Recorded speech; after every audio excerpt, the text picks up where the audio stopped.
அடுத்த செந்தில் நீங்க தான் அப்படின்னு சொல்லியிருக்காங்களா? அப்படி சொன்னதுனால தான் நான் வந்து சினிமாவுக்குள்ளே வந்தேன். அப்படியா? ஆக்சுவலி சின்ன வயசில் வந்து கர்லிங் ஹேர் அப்படியோட கொஞ்சம் இதாக தான் இருப்பான். முடி கொட்டை கொட்டை கொட்டை அந்த சொல்லுவாங்கள்ல, ஏதோ ஒரு படத்தில் சொல்லுவாங்கல்ல, கருப்பா குட்டையா குள்ளமா முடி வச்சிருப்பாரு அப்படின்ன மாதிரி முடி கொட்டவுமே, என்னங்க நீங்கள் செந்தில் மாதிரி இருக்கீங்க, செந்தில் சொந்தக்காரரா சொந்தக்காரரா சொந்தக்காரரா அப்படின்னு சும்மா. இப்போ ஆஃபீஸ் நான் ஏற்கனவே கவர்மெண்ட் ஆஃபீஸில் வேலை பார்த்தேன். அப்போ எல்லாரும் கேட்பாங்க. அதே மாதிரி நான் வந்து நம்ம உறவினர் கிருஷ்ணாராவிடு, உங்களுக்கு வந்து பெஸ்ட் ஹாஸ்பிட்டல் பக்கத்தில், ஹாஸ்பிட்டலில் கோடம் பக்கத்தில், அங்கே எங்களுடைய ஆஃபீஸ் ஒரு கிரெடிட் கலெக்ஷன் ஆஃபீஸ், கோஆப்டெக்ஸில் ஆஃபீஸில் நான் ஒர்க் பண்ணேன். அப்போ நான் டெய்லி ஒரு ஸ்கூட்டரில் போய் வருவேன். அப்போ அவங்க உறவினர் கிருஷ்ணாவை பொண்ணு சொல்லியிருக்கேன், அப்பா என்னப்பா இது ஒரு செந்தில் மாதிரி ஒருத்தர் போகிறாரு. ஒரு நாள் பிடிச்சிக்கிட்டாரு. யோ என்னையா அது, அவங்க சொந்தக்காரர் இல்லைங்க, அவர் எங்கள் ஏரியாக்காரர் தான், பட் அவர் வேறு ஊர் நான் வேறு ஊர். அப்படியே இருக்கையா, சரி சினிமாவில் நடிக்கிறையா. நம்மளுக்கு எதுவுமே வந்து சினிமாவில் முன் அனுபவமே கிடையாது. அவர் சொன்ன உடனே சொல்லுவாங்கள்ல, சினிமா வந்து நடிக்கிறீங்களான்னு ஒரு ஆசை. அப்படி வந்து தான் சினிமாவில் வந்து நான் என்னுடைய என்ட்ரி அப்படி தான். ஐயா உறவுகள் கிருஷ்ணா அவர் மூலியமாக. ஆமாம். இப்போ நீங்கள் வந்து இப்போ வடிவேலுக்கு ஒரு தனி குரூப் இருக்குது, விவேக்கு தனி குரூப் இருந்துச்சு. இப்போ நீங்கள் எந்த குரூப்பு? நான் எந்த குரூப்பும் இல்லை மேடம். விவேக்கிட்டையும் போக மாட்டேன், வடிவேல்கிட்டையும் போக மாட்டேன். நான் இயக்குநர்கிட்ட வந்து வாய்ப்பு கேட்டு தான் நான் வந்து நடிகர் ஆனதுங்க. ஏன்னா அவங்களுக்கு நம்ம வந்து எப்படின்னு கேட்டிங்கன்னா, எனக்கு அது மாதிரி டைம் கிடையல. ஆக்சுவலி நம்ம வந்து என்ன ஆஃபீஸை பார்க்கணும், குடும்பத்தை பார்க்கணும், அதேமாதிரி சினிமாவையும் பார்க்கணும், நம்மளுக்கு டைமிங் கிடையாது. அப்போ இயக்குனரை பார்ப்பேன், அவங்க வேஷம் கொடுப்பாங்க, அதுலேயே கொஞ்சம் நம்மளுக்கு கிடைக்கிற வாய்ப்பை பயன்படுத்திக்கிட்டு இந்த அளவுக்கு எது முடியுமோ கடவுள் கொடுத்ததை வந்து. ஸோ நீங்கள் இப்போவும் அந்த ஆஃபீஸ் ரன் பண்ணிகிட்ருக்கீங்க? இல்லை மேடம். ஆஃபீஸில் நாங்கள் ஆக்சுவலி 2001 வந்து நான் சினிமா பிஸியில் வந்து விட்டுட்டேன். இப்போ திருப்பாச்சி, சிவகாசி, பேரரசு படம், விக்ரமன் சார் படம், பிவாசு படம், நிறைய படங்கள் பிஸியான உடனே அதான் தெரியுமே, சினிமா வந்து எல்லாத்தையும் கெடுத்துடும். அதனால நான் ரிசைன்மெண்ட்டை வந்துட்டேன், பாதியிலே ரிசைன்மெண்ட்டை வந்து. சரி, உங்களை சினிமா எந்த அளவுக்கு கெடுத்துச்சு? சினிமா கெடுத்ததுன்னு சொல்ல முடியாது மேடம். நீங்கள் தான் சொன்னீங்க. இல்லை, இது சொல்கிறாங்கல்ல, அது ஆஃபீஸு பொழப்ப கெடுத்துச்சுன்னு சொல்கிறேன், மற்றபடி. பட் இப்போ பரவாயில்ல இல்லையா, நீங்கள் ஆஃபீஸில் சம்பாதிச்ச விட நிறைய தானே சம்பாதிச்சிருக்கீங்க. சினிமாவில் சம்பாரிச்சுமா இல்லையா, எங்கள் ஒய்ஃப் வந்து சென்ட்ரல் கவர்மெண்ட் எம்ப்ளாயி. அதனால உங்களுக்கு கடவுள் புண்ணியத்தில் எந்த விதமான இது இல்லாமல் ஃபைனான்ஷியலி வெல் ஆஃப். சொல்லுவாங்கள்ல, மனுஷன் வந்து வாழ்க்கையில் ஜெயிச்சிட்டான்வாங்க. நான் வாழ்க்கையில் ஜெயிச்சிட்டேன், சினிமாவில் இந்த அளவுக்கு தான் கொஞ்சம் ரீச் ஆக முடிஞ்சிச்சு. நல்ல ரீச் இருக்கே, உங்களை எல்லாருக்குமே தெரியும். தேங்க்யூ. இன்னும் இல்லை, இன்னமும் அதாவதுங்க, நம்ம சினிமாவை பொறுத்தளவில் ஒருத்தர் நம்ம ஒரு லெவலில் அடைஞ்சா தான், சினிமாவில் ஜெயிச்சா தான் மரியாதை. இன்றைக்கி நம்ம வந்து 2வது ஆர்டிஸ்ட் 3வது ஆர்டிஸ்ட் தான் ஃபிக்ஸ் பண்ணுறாங்க, அந்த அளவுக்கு கொடுக்குறாங்களா? இன்றைக்கி வடிவேல் சாருக்கு மாதிரியோ, விவேக் சாருக்கு மாதிரியோ அவர் போயிட்டார், இப்போ சூரி மாதிரியோ, அந்த மாதிரியெல்லாம் நம்மளுக்கு மேடத்துக்கு தெரியாத ஒன்றும் கிடையாதுங்க. அதுதான் சினிமா. அந்த மனசு தாக்கம், அந்த வருத்தம் எல்லா நடிகருக்கும் உண்டு, எல்லா நடிகைக்கும் இருக்கும். எனக்கு தெரிஞ்சு உங்கள் கேட்டகரியில் இருக்கிறவங்க நீங்கள் மட்டும்தான் டச் உடன் கோல்டு நல்ல நிலைமையில் இருக்கீங்க. ஆமாம். ஸோ உங்களோட வந்தவங்க நிறைய பேர் வந்து ரொம்ப கஷ்டத்துலேயும் இப்படிலாம் இருக்கிறாங்க. ஆமாம். ஸோ அதை பற்றி நீங்கள் என்ன நினைக்கிறீங்க? அதாவது மேடம், சினிமாவே கதி. எப்படியா இருந்தாலும் சினிமா விட்டு பண்ணக்கூடாது, சினிமாவை விடக்கூடாது, வர வரைக்கும் போவான். இந்த கோவை செந்தில், செல்லத்துறை, கருப்பு சுப்பையா, வெள்ளை சுப்பையா, இப்படி நிறைய நடிகர்களை, போண்டாமணி, மயில்சாமி கூட கொஞ்சம் ஓரளவுக்கு இருக்காருங்க. இப்படியா அந்த நடிகர்லாம் அவங்க போராடியே தோற்று போயிட்டாங்க. போராடியே சினிமாவில் தோற்று போயிட்டாங்க. இப்போ என்னையை பொறுத்தவரை மேடம், நான் வந்து சினிமாவுக்கு வரல. ஃபர்ஸ்ட் ஆஃப் ஆல் நான் ஆக்சுவலி வந்து படிச்சுட்டு நான் BSc post graduate personal management படிச்சுட்டு கவர்மெண்ட் உத்தியோகத்துக்கு தான் நான் மதுரையிலேருந்து சென்னைக்கு வந்தேன். என் ஒய்ஃப் வந்து மதுரையிலேருந்து ஏஜிஎஸ் ஆஃபீஸில் சென்னைக்கு வந்தோம். நாங்கள் சென்னையில் வந்து செட்டில் ஆனோம். செட்டில் ஆகும்போது எனக்கு சினிமா ஆசையோ, சினிமாவில் நடிக்கணும். நாங்கள் பேசிக்காக கொஞ்சம் ஃபேமிலி வந்து 2 பேரும் சம்பாரிச்சா மேடம் தெரியுமே அவங்களுக்கு, ஃபைனான்ஷியலி கொஞ்சம் வெல் ஆஃபாக தானே இருப்போம். அப்புறம் இந்த இடையில வந்து இந்த சினிமா வந்துச்சு. சரி பண்ணி பார்ப்போமே. அப்படின்னு தான் அங்கே சினிமா பண்ண முடிச்சு. சினிமாவுக்காக வந்து கஷ்டப்பட்டவங்க, உழைச்சவங்கலாம் வந்து அது உங்களுக்கே தெரியும். சினிமாவில் வந்து உங்களுக்கு அதாவது விதி இருந்தால் தான் வந்து சினிமாவில் வர முடியும்.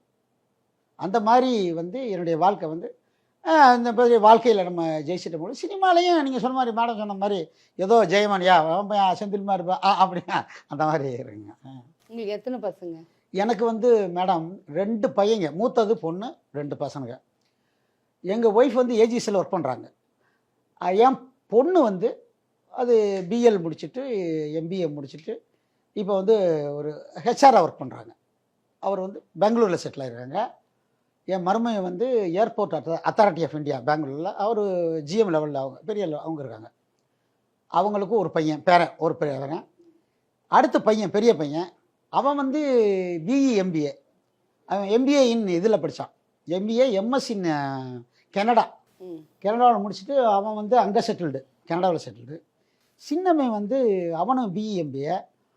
அவன் வந்து என்னென்னா படிச்சுட்டு படத்தில் கூட 2 படங்கள் நடித்தான், ஹீரோவாக நடித்தான். அது வேறு இது வேறு, நண்பர்கள் கவனத்திற்கு சின்ன சின்ன படங்கள், பட்ஜெட் படங்கள் பண்ணினேன்.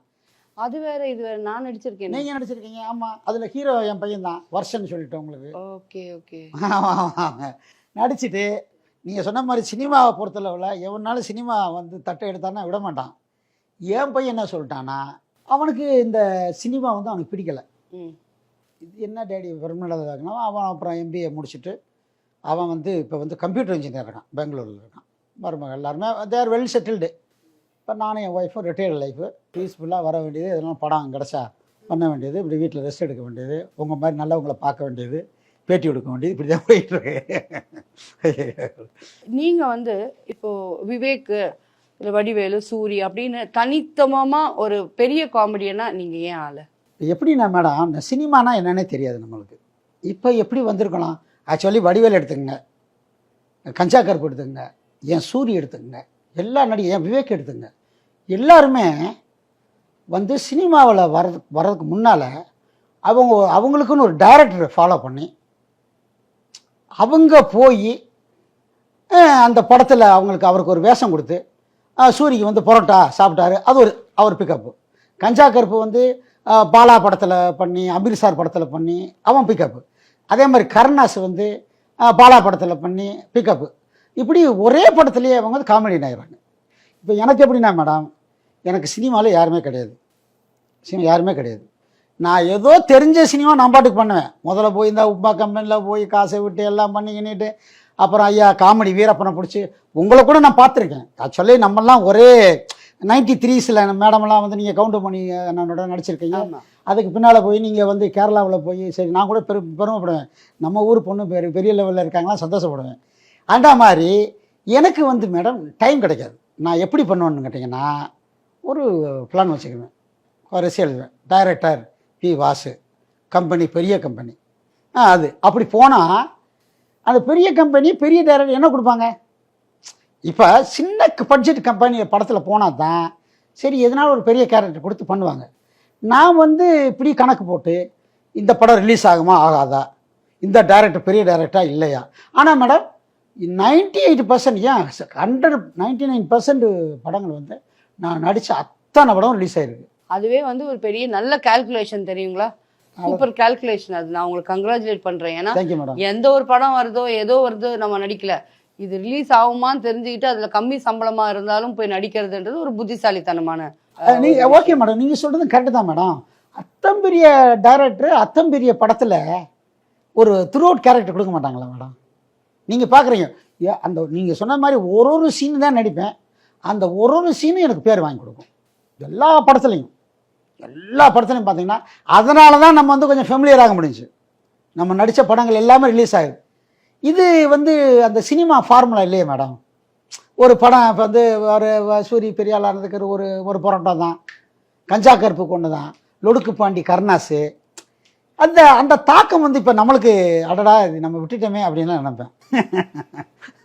சொல்ல முடியாது. இனிமே கூட நீங்க பண்ற அந்த ஒரு சீனா இருந்தாலும் திடீர்னு உங்களுக்கு ஒரு பேர் வரலாம். நேரம் அல்ல மேடம், நேரம் அமைப்புகள் இருந்துச்சுன்னா அந்த கடவுள் கடவுளுக்கு ஒரு விஷயத்துல நன்றி சொல்லிக்கணும். ஏன்னா எத்தனையோ நடிகர்கள் ஒண்ணுமே இல்லாம நலிந்து போய் இப்ப என்ன பண்றதுன்னு தெரியாம இருக்கிற சுச்சுவேஷன்ல கடவுள் உங்களை நல்லாவே வச்சிருக்காரு. ரொம்ப நல்லா வச்சிருக்காரு மேடம். அதனால எந்த குறையுமே கிடையாது. கடவுளுக்கு தான் இதுக்கு நீங்க நன்றி நிச்சயமா சொல்லணும். நிச்சயமா மேடம், நிச்சயம் மேடம், நிச்சயம் மேடம். இப்போ நான் இன்னொன்று கூட கேள்விப்பட்டேன்.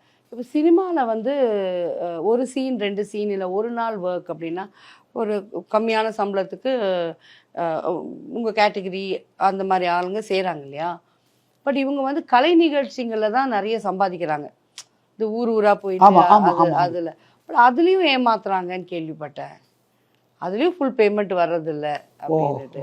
அது இல்லை மேடம், அது எனக்கு அதை பற்றி நம்மளுக்கு தெரியல மேடம். ஏன்னா நீங்கள் போகிறது இல்லையா? நான் எந்த ஒரு மேடை கூட கலை நிகழ்ச்சி மட்டும் நான் ஏறினதே கிடையாது. எனக்கு சினிமாவை தவிர. ஏன் உங்களை கூப்பிட்டது இல்லையா? இல்லை அவங்களும் கூப்பிட மாட்டாங்க. இந்த இப்போ அவன் என்னன்னா போண்டாமணி, இந்த அவன் பாருன்னா அவங்களுக்கு வந்து இந்த கிங்காங்கு அவங்க தான் இந்த மாதிரி கலை நிகழ்ச்சி பண்ணிகிட்டு இருக்காங்க. ஒரு டீமாக பண்ணிகிட்டு இருக்காங்க. அவன் வந்து வடிவேல் குரூப்பில் வந்தவனுங்க, விவேக் அவங்க தான் பண்ணுறாங்க. அதை யாரும் கூப்பிட்டதும் இல்லை, நம்மளுக்கு இன்ட்ரெஸ்ட்டும் கிடையாது, நம்மளுக்கு டைமும் இல்லை. நம்மளுக்கு வந்தால் சினிமா பண்ணுவேன், இல்லைன்னா ஒரு சீரியல் வந்தால் பண்ணுவேன். அப்படி இல்லைன்னா நம்ம பிள்ளைகளை பார்க்க போக பெரிய குடும்பஸ்தானம் சார். அந்த கலை நிகழ்ச்சியில் போண்டாமணி சொல்லியிருக்கேன் நான் இங்கே. சொல்லி மேடம், மனுஷன் அதாவது சினிமாவை நம்பி வாழ்க்கையை தொலைச்சவன் போண்டாமணி தான். ஏன்னா அவனுக்கு இல்லாத பேரும் புகழும் கிடையாது மேடம். பேரும் புகழ் எங்கே போனாலும் ஒரு கிராமத்தில் அங்கே போய் ஆடிட்டு வருவான், அவன் கொடுக்குற காசை வாங்கிட்டு வருவான். அந்த மாதிரி வந்தவன் அவன் பேரு புகழ் வந்துருச்சு சினிமாவில். அவனுக்கு தெரியும் போண்டாமணினா தெரியாத தமிழ்நாட்டில் இல்லை, தெரியாத தமிழனே இருக்க மாட்டான். என்னாச்சு அவனுக்கு கடைசியில் அவங்களுக்கு சம்பளம் இன்றைக்கி பாருங்கள், அவன் குடும்பமெல்லாம் நிற்கதில்லை இருக்க. நீங்கள் அவருக்கு என்ன உதவி பண்ணீங்க? நான் வந்து மேடம் யூஸ்வலாகவே வருஷம் ஃபோன் பண்ணுவேன் மேடம். இப்போ ஸ்கூலுக்கு காலேஜ் பிள்ளைகளுக்கு ஸ்கூல் ஃபீஸுன்னு அப்படின்னா அவருக்கு ஜிபே பண்ணி விடுவேன். அவங்க இப்போ நம்மளுக்கும் அவனுக்கு இப்போ ரொம்பலாம் நெருக்கம் கிடையாது. இப்போ நாள் கஷ்டம்னா அண்ணே ஜெயமணி அண்ணே. ஏன்னா அவங்க மச்சான்லாம் இங்கே லண்டனில் பெரிய லெவலில் இருக்காங்க.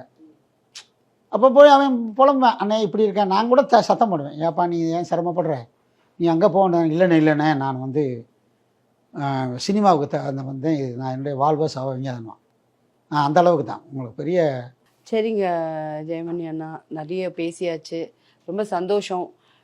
எங்களில் ஒருத்தர் ஓரளவுக்கு இல்லை, கடவுள் புண்ணியத்தில் நல்லாவே இருக்கீங்க அப்படின்னு கேட்கறதுக்கு ரொம்ப சந்தோஷமா இருக்கு. இதே மாதிரி இருக்கணும். நான் வந்து உங்களுக்காக கடவுள்கிட்ட ப்ரே பண்ணுறேன்.